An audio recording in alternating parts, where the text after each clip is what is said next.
Здравствуйте! В эфире программа «Энергетика Якутии. Отраслевые новости». И я ее ведущая Татьяна Каракулова. И вначале коротко о главных темах выпуска. Надежность превыше всего. Объединенная энергосистема Дальнего Востока доказала свою эффективность. На каскаде Вилюйских ГЭС на период половодья усилен контроль за уровнем водохранилища. Музей под открытым небом. В Сахаэнерго работает экспозиция, посвященная истории малой энергетики.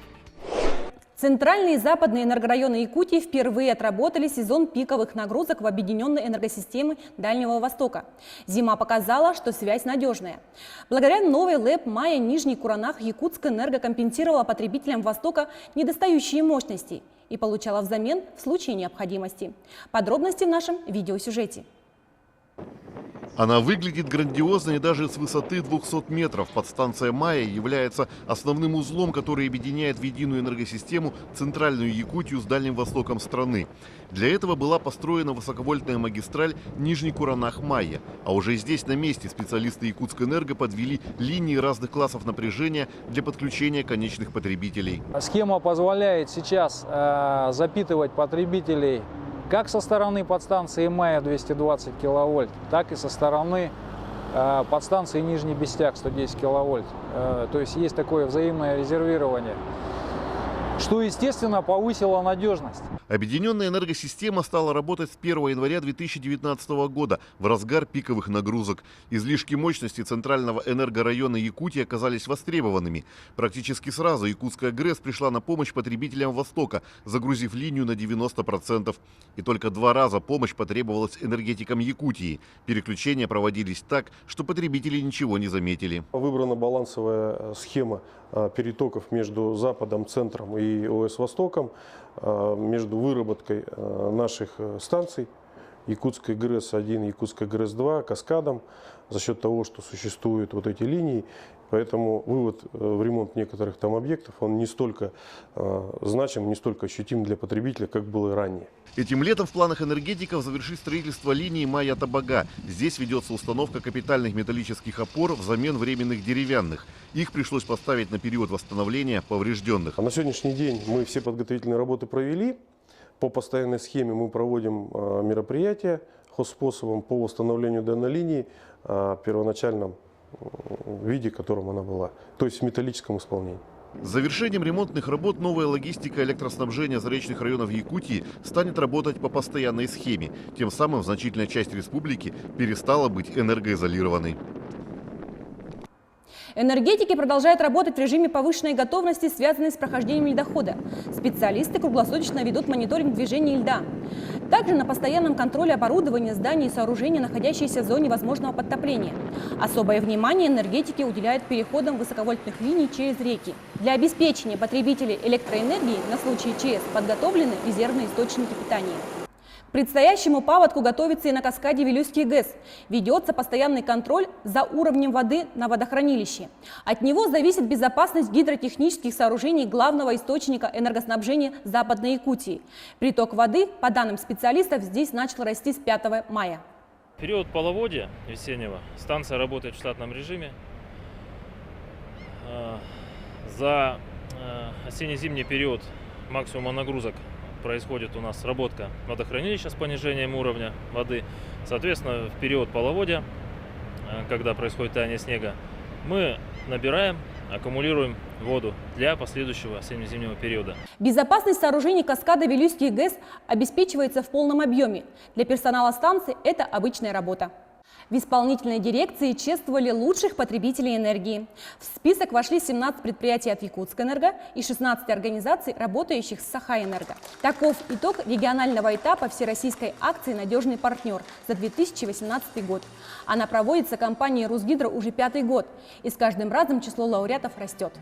Мы всегда стараемся как-то отметить, поблагодарить и кое-где смотивировать наших самых надежных и деловых партнеров к взаимовыгодным отношениям. Победители акции будут включены в Федеральный реестр надежных партнеров, а самые недобросовестные пополнят всероссийский антирейтинг. Их список также выявлен в ходе конкурса. 23 года в профессии. Владимир Александрович Задумкин – один из старейших и уважаемых сотрудников центральных электрических сетей. В этом году опытный электромонтер отметил 50-летний юбилей. О любви к своей работе длиной почти в полжизни смотрите в нашем следующем сюжете.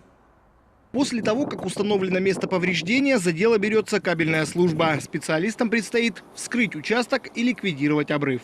Это кабель РП-13, набережная, вот 2, головной кабель. Сегодня на устранении аварии главный Владимир Александрович Задумкин. Электромонтер с 23-летним стажем работы. Перед его бригадой стоит задача как можно быстрее возобновить подачу электричества. Приходишь к дому, дом без света, например, да?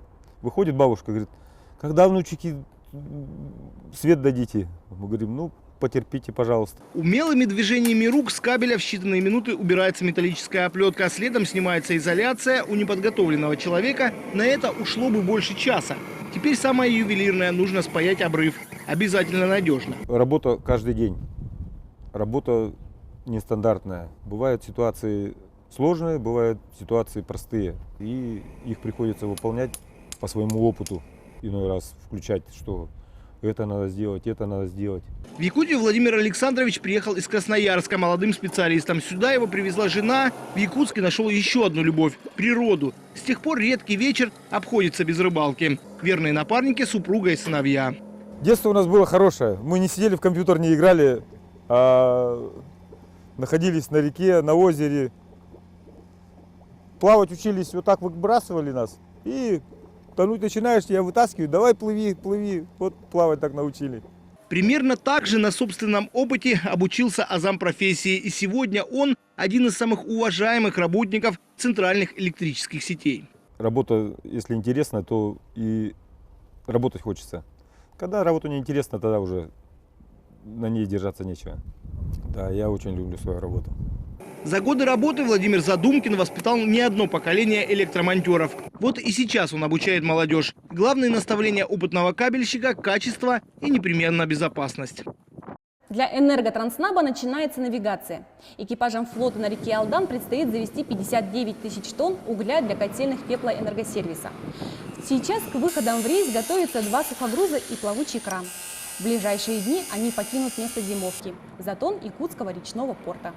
У нас модернизация теплохода. Мы ставим новые двигателя русские, марка 6ЧН 21х21 с редукторами. Это впервые у нас тут в бассейне происходит. Вот. Старую модель немецкие дизеля уже выработали свой моторесурс. Ставим новые. Большие объемы перевозок предстоят и на реке Яна. Там местное пароходство для объектов дочерних предприятий Якутскэнерго перевезет каменный уголь и дизельное топливо. А коллектив Якутской ГРЭС готовится к сезону гроз. Для этого проводится проверка оборудования, которое наиболее подвержено риску повреждений в грозовой период. Особое внимание к трансформаторам, заземляющим устройствам и молниезащитным сооружениям. Сахаэнерго приглашает жителей и гостей столицы республики посетить Музей истории малой энергетики Якутии. Экспозиция состоит из 2 частей. Первая – документальный зал в административном здании, а вторая – выставка под открытым небом. Это первый в регионе проект, где представлены дизельное и электрооборудование разных исторических периодов. Экскурсия будет интересна всем любителям науки и техники. Молодежь, особенно есть активные ребята, которые спрашивают буквально все, где, откуда, как, чтобы вот этим заняться, куда надо пойти, с кем общаться, какие знания нужны для этого получить, для того, чтобы двигаться вот именно в энергетику и работать в энергетике. Один из старейших экспонатов выставки – дизель-генератор 1959 года выпуска. Он был произведен в Риге и затем работал на электростанции поселка Депутатский. Несмотря на почтенный возраст, двигатель в отличном состоянии и при необходимости может выдать электроэнергию. И на этом у меня все. Всего доброго и до встречи.